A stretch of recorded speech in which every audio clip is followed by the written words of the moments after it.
He sallallahu alayhi wasallam, he says, يَتْبَعُ الْمَيَّةَ ثَلَاثَةً. He says, three things will follow you to the grave.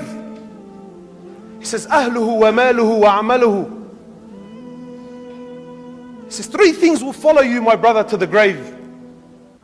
He says, your family, your wealth, and your a'mal. He says, two things will come back, and only one thing will remain with you there. Brother, paint it how you want. This is the reality, because Rasulullah sallallahu alaihi wasallam la yantiqu alil hawa.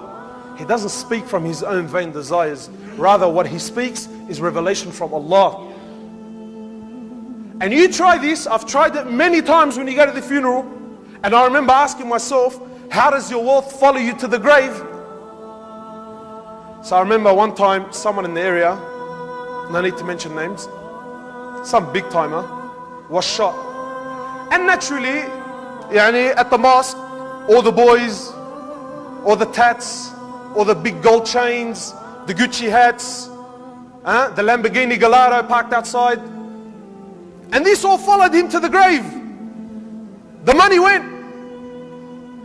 The Louis Vuitton shoes and the Breitling watches with the diamond bezels, and so all of this followed the man to the grave.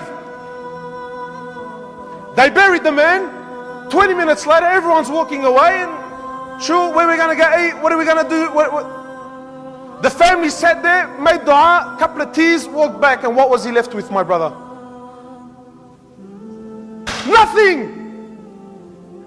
He was left with nothing. He was left with his a'mal. If he did good, he will verily see. And if he did bad, he will surely see. My brothers, the love of this world, wallah al-azim, it's crippling us. This heart, wallahi, I went to Hajj this year. Alhamdulillah, I've been on deen for I don't know how long, and in and out, and lessons, and sitting with mashayikh, and whatever have you. But even on the day of Arafat, I struggled. I absolutely struggled to get a tea. Just one tea. I want something to fall. Nothing. Because this heart can only take so much.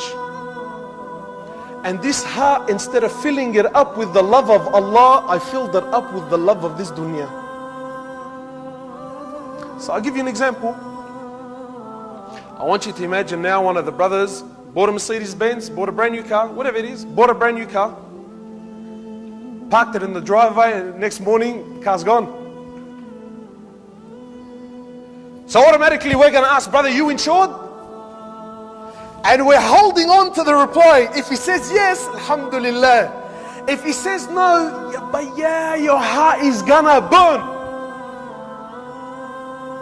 So when the brother says, no, brother, the Mercedes-Benz wasn't insured. Oh, my heart. Oh, you could just cry. But the brother's been missing Fajr for 10 years and you haven't moved an inch because of it. Rasulullah sallallahu alaihi wasallam, he says, not Fajr, forget Fajr. He says the Sunnah of Fajr, the Sunnah, those 2 rak'ah, is worth more than the world and what it contains. And the Ummah is missing it day after day, day after day. No problems. It's only Sunnah.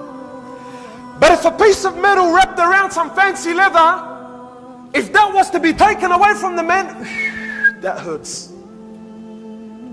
Why? Because this heart, my brother, has been filled with the love of this world, and it hasn't been filled with the love of Allah.